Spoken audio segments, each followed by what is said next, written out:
మన ప్రభువును రక్షకుడైన యేసుక్రీస్తు నామములో అందరికీ శుభాలు వందనం తెలియజేస్తాను. ప్రియులారా, అందరూ బాగున్నారు కదా. మరి ఇది నమ్మగా ఏర్పాటు మన లేఖన భాగం చూసినట్లయితే అపోస్తల కార్యముల గ్రంథం 16వ అధ్యాయము 4వ వచనం చదువుకుందాం. అప్పుడు లూదియాను దైవభక్తి గల స్త్రీ విడిచుండెను.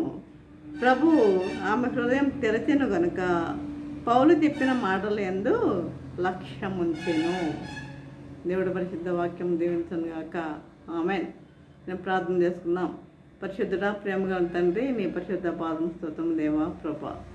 తండ్రి, ఇంతకు నేను ప్రభా మమ్మల్ని సజీవుల గురించి నిదానం బట్టి నన్ను మీకు ఉన్నాం తెలియజేసుకుంటున్నాం. తండ్రి మేము వాక్యం ధ్యానించుకుందానుగా మీరు మాతో ఉండండి, మాతో ఉండి నడిపించండి ప్రభా. నైనా నన్ను సిలువ చాటున మరుగుపరచండి ప్రభా. నన్ను పొరగా సాధారణంగా వాడుకున్నామని ప్రభు అనేసి నమ్మృత్నాలుగా నమ్మగా వాడుకుంటున్నాం తండ్రి. ఆమె చూడండి, ఈరోజు ఒక స్త్రీ గురించి మనము ధ్యానించుకున్నాం. దైవభక్తి గల స్త్రీ. ఆమె ఎవరంటే లూదియా, దైవభక్తి గల స్త్రీ.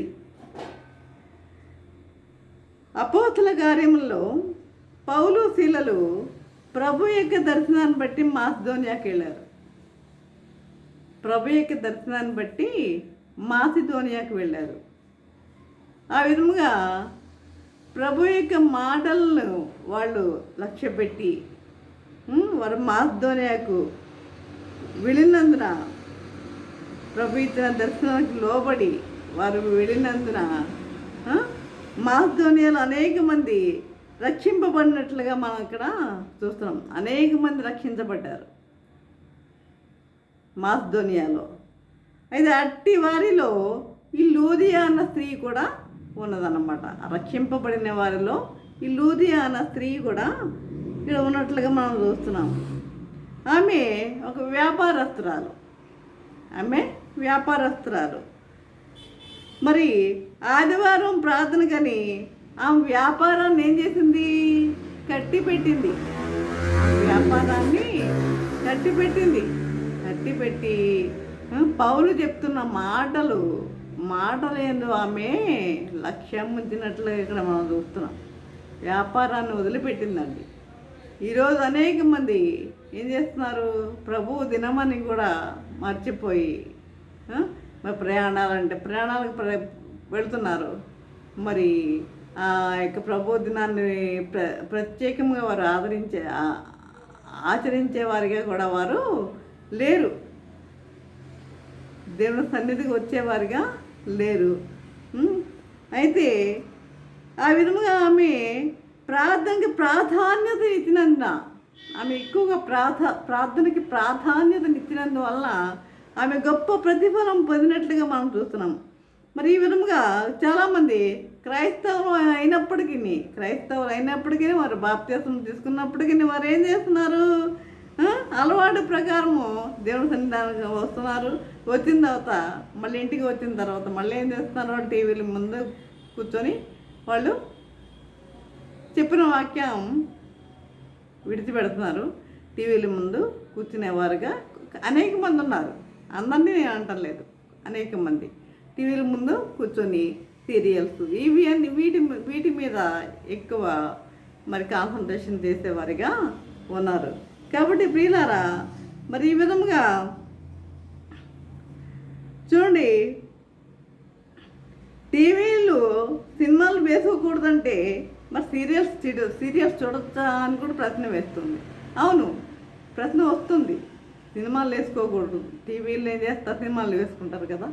మరి వేసుకోకూడదు అంటే మరి సీరియల్స్ చూడవచ్చా అంటారు. అంటే సీరియల్స్ ఒకటే, సినిమాలు ఒకటి, రెండు ఒకలాగానే ఉన్నాయి. ఈ మధ్యకాలంలో మనం చూస్తుంటే సీరియల్స్ ఒకలాగానే ఉన్నాయి, సినిమాలు కూడా అదే విధముగా ఉన్నాయి ప్రియులారా. కాబట్టి రెండు దాదాపు ఒకటే. సీరియల్స్ చూస్తుండగా మరి దయ్యాల పట్టుకున్నట్లుగా కాకినాడలో జరిగిన కూటాల్లో వెల్లడైంది. సీరియల్స్ చూస్తుంటేనట దయ్యాలు పట్టుకున్నట్లుగా కాకినాడలో వెల్లడైందట. కాబట్టి ఈ విశ్వాసులకు తగవు. కాబట్టి పరిశుద్ధ దినాన్ని మనం ఎలా ఆచరించాలి? పరిశుద్ధంగా మనం ఆచరించే వారిగా ఉండాలి. పరిశుద్ధ దినాన్ని మనము పరిశుద్ధముగా ఆచరించే వారిగా ఉండాలి ప్రియులారా. మరి ఆదివారం అంటే ఏంటి? 6 దినాలు. ఆరు సంఖ్య మానవునికి గుర్తు. 7వది విశ్రాంతి దినము. 6వ రోజున కదా ప్రభువు మనిషిని చేసింది. మరి 7వ రోజు ఆయన విశ్రాంతి తీసుకున్నాడు. అది ఆయనకి ప్రతిష్ఠితమైన దినం 7వ రోజు. మరి అది ఆయనకి ఇవ్వద్దా? ఆయనకి ఇచ్చేవారిగా ఉండాలి. అలా మనం ఇచ్చేవారిగా ఉండట్లేదు. వ్యాపారాల్లో మునిగి తేలుతున్నారు. మరి ప్రతి విషయంలో వాళ్ళు ప్రతి విషయం ఇది సండే కదా, దేవునికి ఇవ్వాలి, దేవునికి కొంత సమయం కేటాయించాలి అన్న మనసు చాలామందిలో ఉండటం లేదు. కాబట్టి మరి ఈ విధంగా ప్రభువు దినం మనము ఆచరించే వారిగా ఉండాలి. చూడండి, నేను ఒక విషయం నాకు చాలా అసలు ఆ విషయాన్ని చూసి ఈ మధ్యనే యూట్యూబ్లోనే చూశాను. ఏంటంటే చూడండి, కుటుంబము ఉంది. వారికి ఒక్కడే కొడుకు, ఒక్కడే కుమారుడు. అతను ఆస్ట్రేలియాలో చదువుకుంటున్నాడు, జాబ్ చేస్తున్నాడు. అయితే ఒకరోజు హఠాత్తుగా వారికి ఆ అబ్బాయి మరణ వార్త వినపడింది. మరణ వార్త వినిపించింది. ఇంకంతే, అక్కడ ఉంచుతారా? ఆ డెడ్ బాడీని వారి ఇంటికి పంపించేశారు. అయితే ఆ రోజు ఏ రోజు? ఆ డెడ్ బాడీ ఇంటికి వచ్చిన రోజు ఏ రోజు అంటే సండే. మరి అప్పుడు అసలు ఎలా ఉంటుంది పరిస్థితి? ఇంటిలో పరిస్థితి ఎలా ఉంటుంది ఒకసారి ఆలోచించుకోండి. సండే, మరి డెడ్ బాడీ ఇంట్లో ఉంది, కుమారుడు ఇంట్లో శవమై ఉన్నాడు. మరి అది సండే, మరి ఆ దినము దేవునికి ఇచ్చే రోజు. కానీ తండ్రి ఏం చేశాడు తెలుసా? ఇది నేను నా దేవుని సన్నిధికి నేను వెళ్ళాలి, ఇక పరిశుద్ధ దినాన్ని నేను ఆచరించాలి, వెళ్ళి వచ్చిన తర్వాత చూద్దాం అని వెళ్ళిపోయాడు. అంతే.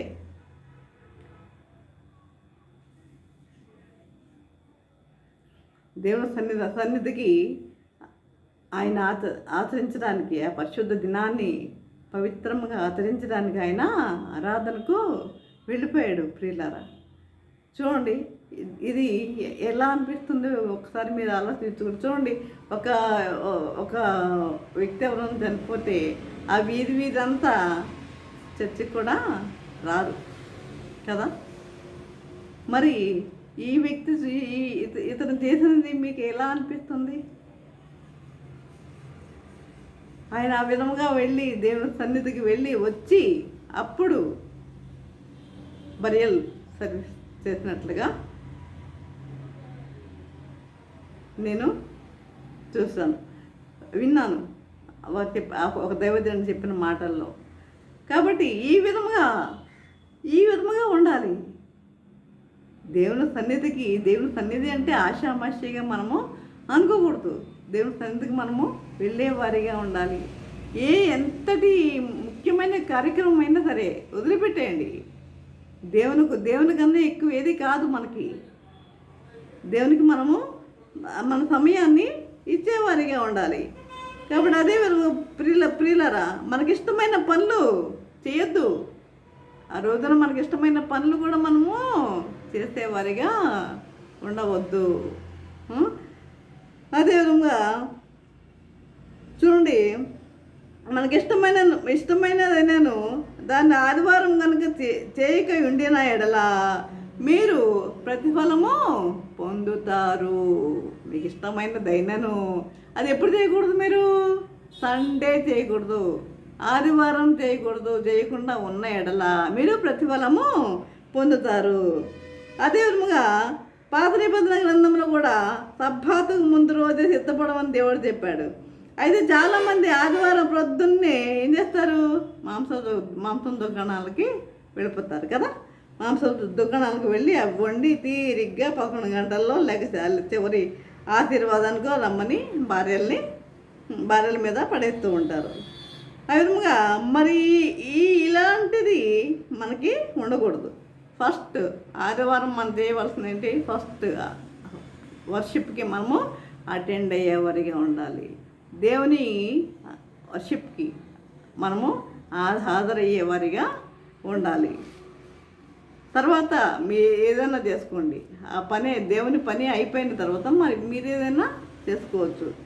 కాబట్టి ఈ విధంగా ప్రియులారా, ఇక్కడ లూదియా అని చూస్తున్నాం. దైవభక్తి గల స్త్రీ అని వ్రాయబడి ఉంది. చూస్తారా? దైవభక్తి గల స్త్రీ.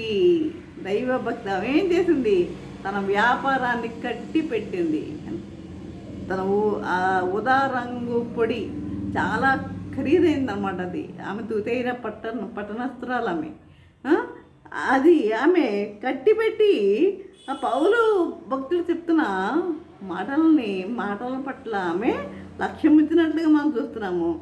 మరి ప్రతి ఆదివారం మందిరంకి వెళ్తూ ఎక్కడైనా కూటాలు తగినప్పుడు హాజరవుతూ సంఘ కార్యక్రమాల్లో చురుగ్గా పాల్గొంటుంటే దైవభక్తి గల వారిగా లెక్క. మనుషుల పై రూపాన్ని లక్ష్య పెట్టేది కనుక హృదయం ఎలాగున్నది వారికి తెలియదు. అంటే అన్ని కార్యక్రమాల్లో హాజరవుతూ ఉంటే వారు ఎలాంటి వారు? దైవభక్తి గల వారి కింద లెక్క అన్నమాట. మనుషులు ఏం చూస్తారు? పై రూపాన్ని చూస్తారు. కానీ దేవుడు అంతరంగాన్ని పరిశీలించే దేవుడు. అంతరంగాన్ని పరిశీలించే దేవుడు. ప్రియులారా, నువ్వు ఏ కార్యక్రమాలు చేసినా నీ హృదయం ఎలా ఉన్నది అన్నది చూసేది దేవుడు. మనుషులు చూసేది పై రూపాన్ని మాత్రమే చూస్తున్నాడు, అంతే. అది ఒకటి గుర్తుపెట్టుకోండి. కాబట్టి ప్రభు హృదయం లక్ష్యపెట్టి దేవుడు. ఆయన అంతరంద్రియములను పరిశీలించే దేవుడు. ఇతడు ఈ స్త్రీకి లోక సంబంధమైన ఆధార సంబంధమైన భక్తి ఉంది, ఆసక్తి ఉంది. కానీ ప్రభు ఆమె హృదయంను తెరిచినందున, ప్రభు ఆమె హృదయాన్ని తెరిచినందున అంటే ఆమె హృదయం అంతవరకు ఎలా ఉంది? మూయబడి ఉంది. ఆమె హృదయం అంతవరకు ఎలా ఉంది? మూయబడి ఉంది. కానీ ప్రభు ఆమె హృదయాన్ని తెరిచినందున, చూడండి యెషయా గ్రంథం 29వ అధ్యాయంలో 11వ వచనం చూసినట్లయితే, ఈ ప్రజలు తమ హృదయంలో నాకు దూరం చేసుకొని ఉన్నారు. వారు నా ఎడల చూపు భయభక్తులు మానవుల విధులను బట్టి నేర్చుకున్నవి. ఈ ప్రజలు తమ హృదయంను నాకు దూరము చేసుకొని ఉన్నారు. తమ హృదయాలనే దూరము చేసుకొని ఉన్నారు. వారు నా ఎడల చూపు భయభక్తులు మానవుల విధులను బట్టి నేర్చుకున్నవి. మానవుల విధులను బట్టి నేర్చుకున్నవి. కాబట్టి లోక సంబంధమైన కట్టుబాట్లు, క్రమశిక్షణ మనిషి హృదయమును మార్చలేవు. మారు మనసు లేని ప్రతి హృదయం కూడా మూయబడి ఉన్నదే. మారు మనసు లేని ప్రతి హృదయం కూడా మూయబడి ఉన్నదే. నువ్వెన్ని కార్యక్రమాలకు అటెండ్ అవ్వు, నీలో మారు మనసు అనేది నీకు లేకపోతే ప్రతి హృదయం కూడా మూయబడినట్లే. కాబట్టి వారు వివేచింపరు, గ్రహింపరు. చూడకుండాన్నట్లు వారి కన్నులు కప్పబడెను, గ్రహింపకుండాన్నట్లు వారి హృదయములు మూయబడెను. మన దేశం అనేకులు సువార్తను గ్రహించలేకపోవడం కారణం ఇదే. సైతాను వారి ఆత్మనేత్రాలను ఏం చేస్తున్నాడు? మూసివేసినందున. సైతాను వారి ఆత్మనేత్రాలను మూసివేసినందున సువార్త ప్రకటింపబడినను వారు ప్రభువును అంగీకరించట్లేదు. సైతాను వారి ఆత్మనేత్రాలను ఏం చేస్తున్నాడు? మూసివేసినందున ప్రజలు ఏం చేస్తున్నారు? ప్రభువుని వారు అంగీకరించట్లేదు. చూడండి, కొరింథీయులకు రాసిన 2వ పత్రిక 4వ అధ్యాయం 4వ వచనంలో, దేవుని స్వరూపి అయిన క్రీస్తు మహిమ కనపరచు సువార్త ప్రకాశము వారికి ప్రకాశింపకుండు నిమిత్తము ఈ యుగ సంబంధమైన దేవత అవిశ్వాసులైన వారి మనోనేత్రములకు గుడ్డితనము కలుగజేశాను. వారి మనోనేత్రాలకి యుగ సంబంధమైన దేవత అంటే ఎవరు? సాతానే. యుగ సంబంధమైన దేవత వారి మనోనేత్రాలకు ఏం చేస్తుందంట? గుడ్డితనము కలుగజేస్తుంది. కాబట్టి అన్యులైన వారు ప్రభువును గ్రహించకుండా గుడ్డితనము కలుగజేస్తే నామకార్థ క్రైస్తవులు మారు మనసు యొక్క ఆవశ్యకతను గ్రహించకుండా గుడ్డితనము కలుగజేసి సైతాను మానవులకు నరకానికి తీసుకొని పోతున్నాడు. ఈ సైతాను మానవులు ఎక్కడ తీసుకెళ్ళిపోతున్నాడు? నరకానికి తీసుకొని పోతున్నాడు. ఇందువల్ల క్రైస్తవులు, ఈ నామకార్థపు క్రైస్తవులు ఈ మారు మనసు యొక్క ఆవశ్యకతను గ్రహించకుండా, ఈ నామకార్థపు క్రైస్తవులు మారు మనసు యొక్క ఆవశ్యకతను గ్రహించకుండా ఉండు నిమిత్తము ఈ సాతాను ఏం చేస్తున్నాడు? ఎక్కడ తీసుకెళ్ళిపోతున్నాడు? నరకానికి తీసుకెళ్ళిపోతున్నాడు. నరకానికి. ఇది వారికి అర్థం కావట్లా. నరకానికి తీసుకొని వెళ్ళిపోతున్నాడు. క్రైస్తవ కుటుంబంలో పుట్టాం కనుక, బాప్తిస్మం పొందాం కనుక మేము డైరెక్ట్గా మేము పరలోకానికే వెళ్ళిపోతాం, మేము పరలోకానికే వెళ్ళిపోతాం అనుకున్నవారు ఎక్కడికి తెరుస్తారండి? వాళ్ళు నరకములోనే కన్ను తెరుస్తారు అన్న విషయాన్ని గుర్తుపెట్టుకోండి. ఎవరైనా ఇలాంటి వాళ్ళు ఎవరన్నా ఉన్నట్లయితే మేము క్రైస్తవం కనుక అదే ఆదివారం చర్చికి వెళ్తున్నాము కనుక, మరి బాప్తిస్మం పొందాము కనుక మేము డైరెక్ట్గా మేము పరలోకానికి వెళ్ళిపోతాము అనుకున్నవారు ఏం చేయాలి? వాళ్ళు నరకంలోనే కన్ను తెరుస్తారన్న విషయాన్ని వాళ్ళు గుర్తుపెట్టుకోవాలి. ఈ విధముగా బాప్తిస్మం ఇచ్చే యోహాను కూడా ప్రభువు కూడా చేసిన మొదటి బోధ ఏంటది? మారు మనసు గురించి చేశాడు. ప్రభు చేసిన బోధ కూడా మారు మనసే. మారు మనసు పొందండి అని, రక్షణ గురించి అని గుర్తు తెచ్చుకొని రక్షణ పొందుటకు ప్రభు సహాయము చేస్తాడు ఆయన. లూదియాను దైవభక్తి గల స్త్రీ వినుచుండెనని వ్రాయబడి ఉన్నది. ఈ విషయాలన్నీ ఎవరు వింటున్నారు? లూదియాను దైవభక్తి గల స్త్రీ వినుచుండెను అని వ్రాయబడి ఉంది. అవును, దేవుని మాటలు మందిరములో చాలామంది వింటుంటారు. వినరా? దేవుని మాటలు చాలామంది వింటూ ఉంటారు. ఆ మైకు శబ్దం ద్వారా బయట వారు కూడా వింటూ ఉంటారు. ప్రతి ఒక్కరూ వింటూ ఉంటారు. అవి అందరి హృదయంలోనికి వెళ్ళట్లా. చర్చిలో ఒక 50 మంది ఉన్నారనుకోండి, ఒక 100 మందే ఉన్నారనుకోండి, మరి అందరి హృదయంలోనికి దేవుని మాటలు వెళ్తున్నాయా? వెళ్ళవు. కొంతమంది అటు చూసేవాళ్ళు ఒకళ్ళు, కొంతమంది ఇటు చూసేవాళ్ళు ఒకళ్ళు, కొంతమంది పైకి చూసేవాళ్ళు ఒకళ్ళు. దేవుని మాటల పట్ల వాళ్ళు లక్ష్యం ఉంచే వారికి వాళ్ళు ఉండరు. లేకపోతే కొంతమంది పక్కన సెల్ ఫోన్ చూసుకునేవాళ్ళు, కొంతమంది వెనక్కి కూర్చునేవాళ్ళు, అయితే వెనక్కి వెళ్ళిపోయి కూర్చొని చూసినవాళ్ళు. వాళ్ళు ఏం చేస్తారో మనకేం తెలుసు? ముందున్న వాళ్ళు అంటే మనకు తెలియదు అనుకోండి, వెనక్కి వెళ్ళిపోయే వాళ్ళు చేసేవాళ్ళు ఏంటి? మరి సెల్ ఫోన్ చూసినవాళ్ళు కొంతమంది. అసలు చర్చిలో ఆ యొక్క ఫోన్ స్విచ్ ఆఫ్ చేసి ఉండాలి. ఫోన్స్ రాకూడదు. నువ్వు దైవ సన్నిధిలో ఉన్నప్పుడు ఫోన్స్ అనేది నీ దగ్గరికి రాకూడదు. ఆ కాల్స్ రాకూడదు, మాట్లాడకూడదు. నీ దేవుని వాక్యము ప్రకటిస్తున్నప్పుడు నువ్వు వాక్యం వినేటట్లుగా ఉండాలి. కానీ ఆ యొక్క సెల్ ఫోన్స్ మీద దృష్టి కేంద్రీకరించే వారిగా ఉండకూడదు. కాబట్టి ఈ విధముగా అందరి హృదయంలోనికి దేవుని వాక్యం వెళ్ళట్లేదు ప్రియులారా. జీవితాన్ని మార్చట్లేదు. అందువల్ల జీవితం మారటల్లా, వారి జీవితం మారటల్లా. లూదియాలాగా వాళ్ళు లక్ష్యం ఉంచినట్లయితే, వాక్యం పట్ల లక్ష్యం ఉంచినట్లయితే తప్పనిసరిగా వారి జీవితము మారుతుంది. కాబట్టి ఈ జీవితాన్ని మార్చట్లేదు. అందువల్ల కారణము హృదయము మూయబడి ఉంట వలన. హృదయం ఎలా ఉంది? మూయబడి ఉంట వలన. మూయబడి ఉంది నీ హృదయం. కాబట్టి ఈ విధంగా ప్రియులారా,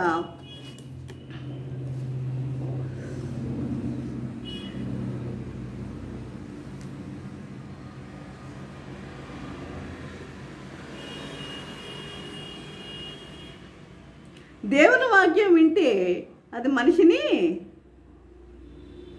మార్చలేదు. కానీ ఈ స్త్రీ నిజమైన ఆశతో, ఆసక్తితో దేవుని సన్నిధికి వచ్చింది.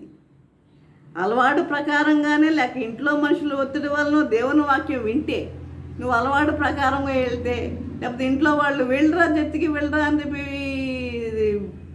పంపితే ఆ విధంగా వెళితే నీకు దేవుని వాక్యం నీ హృదయంలోనికి వెళ్తుందా? వెళ్ళదు.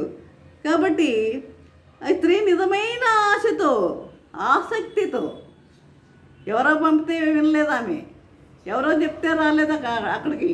తన వ్యాపారాన్ని మూసివేసి అక్కడ ఆ యొక్క పౌలు తిప్పిన బోధ పట్ల లక్ష్యం ఉంచినట్లు ఇక్కడ చూస్తున్నాం. ఈ స్త్రీ నిజమైన ఆశతో, ఆసక్తితో దేవుని సన్నిధికి వచ్చింది. ఆమె హృదయాన్ని తెరిచాడు. అనేకులు తాము పాపులమని గ్రహింపలేరు. పాపులమని గ్రహింపలేరు. మనోనేత్రములు మూయబడి ఉన్నందువలన తమ హృదయముల మీద వ్రాయబడిన పాపములను చూడలేరు, చదవలేరు. మనోనేత్రాలు మూయబడి ఉన్నందున వారి హృదయము మీద రాయబడిన పాపములు చూడలేరు, వారు చదవలేరు. కాబట్టి ఎప్పుడైతే పరిశుద్ధాత్మ దేవుడు హృదయమును వెలిగిస్తాడో, ఆత్మనేత్రములు తెరవబడతాయో, అప్పుడు మాత్రమే ఒక వ్యక్తి తాను పాపినని గ్రహించగలడు. అప్పుడే తాను పాపినని గ్రహించగలడు. కాబట్టి లూదియా ప్రభునందు విశ్వాసం ఉంచి బాప్తిస్మం పొందినని వ్రాయబడి ఉన్నది. లూదియా ప్రభునందు విశ్వాసం ఉంచి బాప్తిస్మం పొందినని ఆమె రాయబడి ఉంది. ప్రభునందు ఆమె విశ్వాసం ఉంచింది. ప్రభునందు విశ్వాసం ఉంచింది. కుటుంబములతో ప్రభును వెంబడించాలన్నది ప్రభు యొక్క వాంఛ. ఆమె ఒక్కతే అనుకోలేదు. కుటుంబం అంతా కూడా ప్రభుని వెంబడించాలని ఆమె యొక్క వాంఛ. అందువలన కుటుంబాన్ని కట్టక దేవుడు స్త్రీలను ఎన్నుకున్నాడు.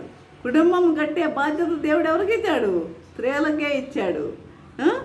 ఒక స్త్రీ చదువుకుంటే పిల్లలందరినీ విద్యావంతులుగా చేయగలదు. ఒక స్త్రీ చదువుకున్నట్లయితే పిల్లలందరినీ కూడా విద్యావంతులుగా చేయగలదు పిల్లల. అలాగే ఒక స్త్రీ రక్షణ పొందితే తన కుటుంబం అంతటిని రక్షణలోకి నడిపించగలదు. ఒక స్త్రీ చదువుకుంటే తన కుటుంబం అంతటిని రక్షణలోనికి నడిపిస్తుంది. అయితే దీనికి భిన్నంగా అన్ని కుటుంబాల్లో నుండి ప్రభువులోనికి వచ్చిన కొందరు వారు బాప్తిస్మం పుచ్చుకొని పిల్లల్ని మాత్రము హిందూ పెళ్ళిళ్ళు చేసేసి, పిల్లలకి మాత్రం ఏం చేస్తున్నారు?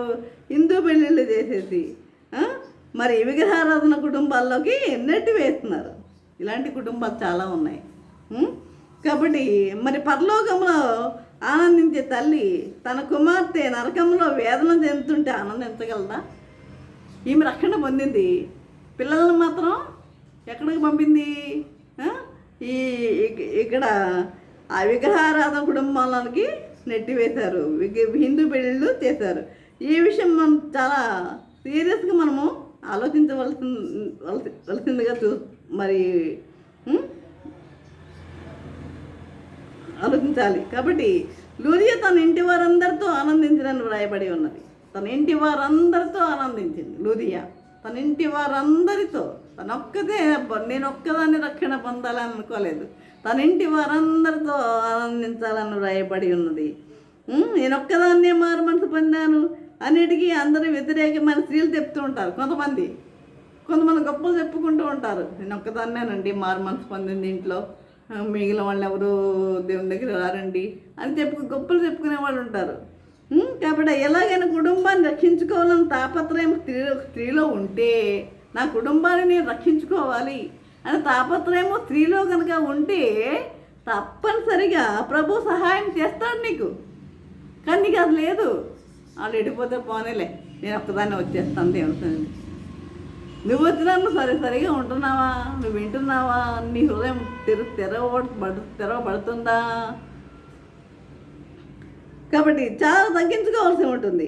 ఇవన్నీ చేయగలిగితే దేవుడు కుటుంబాన్ని రక్షించకుండా ఉండలేడు. ఒక్కని విధేయత వలన అనేకులు రక్షణను చూడగలుగుతారు. ఒక్కని విధేయత వలన అనేక మంది రక్షణను చూడగలుగుతారు. ఈ కుటుంబంలో ఒక్కరిక విధేయత వలన కుటుంబం అంతా రక్షణని చూడగలుగుతారు ప్రియులారా. కాబట్టి చూడండి, నా సేవకుడైన దావీదు నిమిత్తం ఈ పట్టణంను కాపాడుతాను అన్నాడు ప్రభు. నా సేవకుడైన దావీదు నిమిత్తము ఈ పట్టణాన్ని కాపాడుతానన్నాడు ప్రభు. ఒక పట్టణాన్ని దేవుడు కాపాడినప్పుడు ఒకరి భక్తి వల్ల కుటుంబాన్ని కాపాడలేడా? ఆ యొక్క సేవకుడైన దావీదుని బట్టి పట్టణాన్నే కాపాడుతానన్న దేవుడు నీ యొక్క మరి భక్తిని బట్టి ఈ కుటుంబాన్ని కాపాడగలదు కదా. న్యాయవంతుడైన దేవుడు, కనికరం గల దేవుడు, జాలి గల దేవుడు, విడిచిపెట్టని దేవుడు మన దేవుడు. న్యాయవంతుడైన దేవుడు, కృపగల దేవుడు, కనికరం గల దేవుడు, మనల్ని విడిచిపెట్టని దేవుడు. కాబట్టి తప్పక నీ విధేయతను బట్టి, నీ త్యాగాన్ని బట్టి నీ కుటుంబాన్ని రక్షిస్తాడు ప్రియులారా. కనుక ప్రార్థనతో మనము తగ్గింపుతో కుటుంబాన్ని మనము సంపాదించుకునేవారిగా ఉండాలి. మనము ప్రార్థన చేసేవారిగా ఉండాలి. మన కుటుంబాన్ని రక్షణలోకి నడిపించేవారిగా ఉండాలి. అది ప్రభు కొరకు ఉన్నాడు. అప్పుడు దేవుడు తప్పనిసరిగా నీ కుటుంబాన్ని ఇది చేస్తాడు, సహాయం చేస్తాడు. మీ కుటుంబాన్ని అంతటిని రక్షణలో నడిపించడానికి ఆయన సహాయం చేస్తాడు. నీవు కూడా ఆ విధంగా నీ కుటుంబాన్ని రక్షించుకోవాలని తాపత్రయం నీలో ఉన్నట్లయితే ఈ విధముగా చూడండి, లూరియా చూసారా, మరి ఆ విధముగా మరి బాప్తిసం పొందింది, వారి ఇంటికి తీసుకుని వెళ్ళింది. కుటుంబం అంతా కూడా మరి మారు మనసు పొందినట్లుగా, బాప్తిసం తీసుకున్నట్లుగా మనము చూస్తున్నాము. కాబట్టి ఈ విధముగా మరి మనం ఏం చేయాలంటే మనం ఒక్కరమే స్వార్థంగా, మనం ఒక్కరమే మరి మారు మనసు పొందాం, మేము ఒక్కరమే బాప్తిసం పొందాం అనుకోకూడదు. మన ఇంటి వారందరినీ మనం రక్షణలోకి నడిపించే వారిగా మనం ఉండాలి. ఆ విధంగా దీవించటకు పరిశుద్ధాత్మ దేవుడు సహాయం చేసి నడిపించను గాక. ఆమేన్. ప్రార్థన చేసుకుందాం. పరిశుద్ధుడా, ప్రేమగల తండ్రి, నీ పరిశుద్ధ పాదము స్తోత్రం దేవా. ప్రభువా తండ్రి, ఎందుకు నాయన ప్రభువా, నీ వాక్యం ద్వారా తండ్రి మాతో మాట్లాడిన విధానం బట్టి నాయన మీకు ఉన్నాం తెలియజేసుకుంటున్నాం ప్రభువా. తండ్రి, ఈ లూదియా మరి స్త్రీ నాయన తండ్రి, ఆమె వ్యాపారాన్ని ఆదివారం రోజు తండ్రి ఆ వ్యాపారాన్ని కట్టిపెట్టినాయన ప్రభా నాయన తండ్రి. వాళ్ళు చెప్పిన వాక్యాన్ని విని ఆ యొక్క వాక్యం పట్ల లక్ష్యం ఉంచింది నాయన ప్రభా తండ్రి. మరి ఆ విధంగా తండ్రి మరి ఆమె బాప్తిసం తీసుకున్న ప్రభా నాయన తన కుటుంబాన్ని కూడా ఆ విధంగా మరి వారందరూ కూడా మరి దేవుని పట్ల మరి వారు విధేయత కలిగి జీవించేవారుగా, వారు కూడా బాప్తిసం తీసుకునేవారుగా వారందరినీ ప్రేరేపించింది నాయన ప్రభా తండ్రి. ఆ విధంగా ప్రతి ఒక్క స్త్రీ ఆ విధంగా వండుటకు నీ కృప దయచేయండి నాయన ప్రభా. ఆ విధంగా ప్రతి ఒక్కరు ఆ విధంగా వంటకు నజరేయుడైన యేసు నా బ్రతిమారు వినమ్ముగా వేడుకుంటున్నాం తండ్రి. ఆమేన్. తండ్రి అయిన దేవుని ప్రేమయు, కుమారుడైన యేసుక్రీస్తు కృపయు, పరిశుద్ధాత్మకార్యము సహవాసము సకల దేవుని సదాకాలము ప్రభా తండ్రి. ఎంతమంది ప్రభా వాక్యం విన్నారు ప్రతి ఒక్కరికి తోడే నిలిచి ఉండను గాక. ఆమేన్, ఆమేన్, ఆమేన్.